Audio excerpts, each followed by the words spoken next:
Daf Yomi, Tractate Bava Batra, page 72a, or Ayin Bays, Amid Bays, top of the page, with the words Umi Matzis Makoma Le Rabbi Shimon Rabbi Akiva. The Gemara asks, but can you establish that the opinion of Rabbi Shimon is in accordance with the opinion of Rabbi Akiva? And today's Thursday, and there's a connection between Rabbi Akiva and Thursday, was what I've noticed.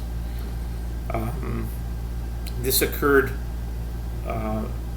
most prominently so far in Tractate Bava Kama, where Rabbi Akiva first shows up on Daf Hey, and Yom Hey is the fifth day, and the fifth day is Thursday. That's one connection between Rabbi Akiva and Thursday, but there's many other. So the fact that today is Thursday, and immediately we see Rabbi Akiva show up, is something that is noteworthy. Rabbi Shimon, in accordance to, who holds that one who sells or consecrates property does so generously, ba'ayin yafeh.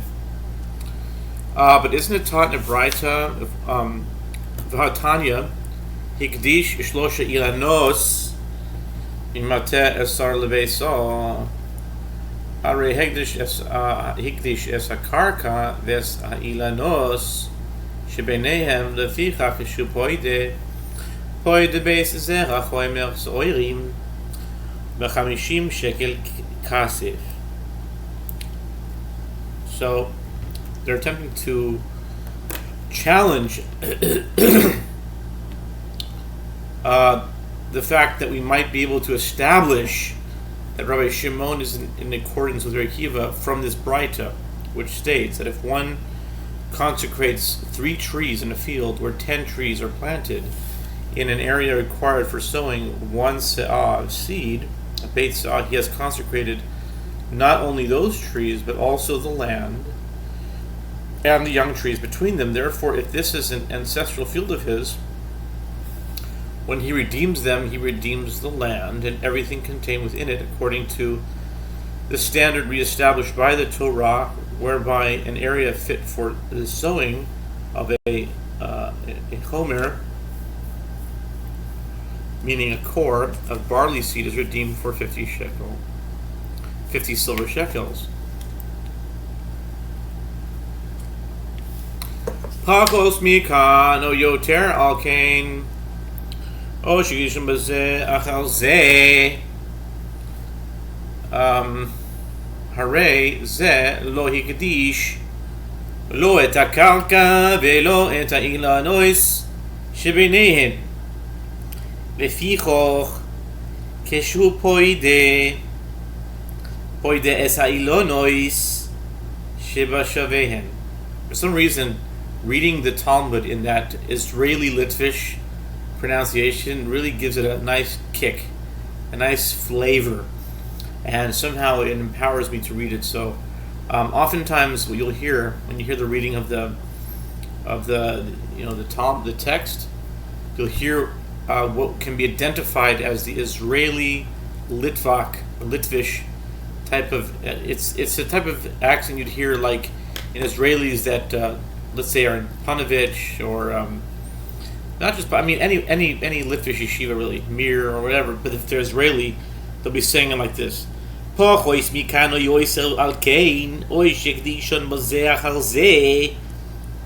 very Ashkenaz, but at the same time, you hear the Israeli influence as well. And so it's interesting when you have a Sephardi that's speaking Hebrew, he'd be like, פחות מכאן או יותר על כן, או שקדישם זה אחר זה. I mean, you might have the same, whatever, you get the idea. I'm not wasting more time. Okay, the Braita continues, if the ratio, okay, let's finish up this thing so we can read the English. Keshu poide silanes b'shaven poide base. Okay. The Braita continues, if a ratio of land to trees was less than this, and the trees were planted more densely, or if the ratio of land to trees was more than this, and the trees were planted less densely, or if he consecrated each of the trees separately, one after the other, this person has consecrated neither the land nor the young trees between them. Therefore, when he redeems them, he redeems the trees in accordance with their worth. And moreover, even if one consecrates the trees where they were planted more densely, less densely, one after the other, and then afterward when he consecrates the land, so that everything belongs to the temple treasury, when he redeems them, he redeems trees separately in accordance with their worth, and then he redeems the land according to the standard rate, where an area fit for sowing a homer of barley seed is redeemed for 50 shekels. Mani, whose opinion is expressed in this Braita? Rabbi Akiva, ha'omer moichel ba'ayin yofel moichel, v'chol sheken magdish, I rabonon, ha'amri moichel hu debe'ayin ro, moichel, aval magdish ba'ayin yofel magdish, elapshita Rabbi Shimoni. The Gemara clarifies whose opinion is expressed in the Braita.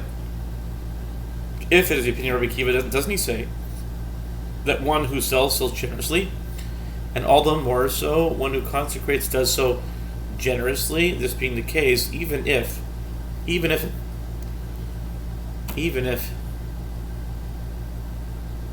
the trees were consecrated one after the other, some of the land should be consecrated along with them. And if the Braita reflects the opinion of the rabbis, don't they say in the Mishnah that it is specifically the seller who sells sparingly, but one who consecrates generously? And therefore, the pit and the winepress are consecrated along the field. Therefore, the halacha stated here is not in accordance with the opinion of either. Rather, it is obvious that the Braita is in accordance with the opinion of Rabbi Shimon in the Mishnah here, that even one who consecrates a field does not consecrate the cistern and the winepress along with it. Rabbi Shimon, Ali B'Daman, and the opinion of Rabbi Shimon is in accordance with the opinion of whom?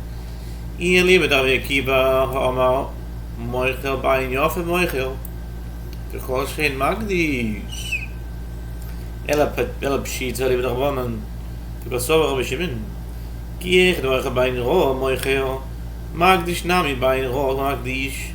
And the opinion of Rabbi Shimon is in accordance with the opinion of whom? If it is in accordance with the opinion of Rabbi Akiva, doesn't he say the one who sells so generously?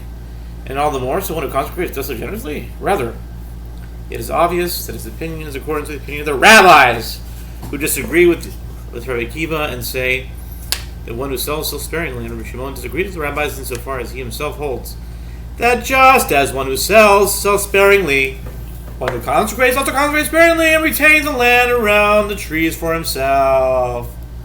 Ad Khan 72a.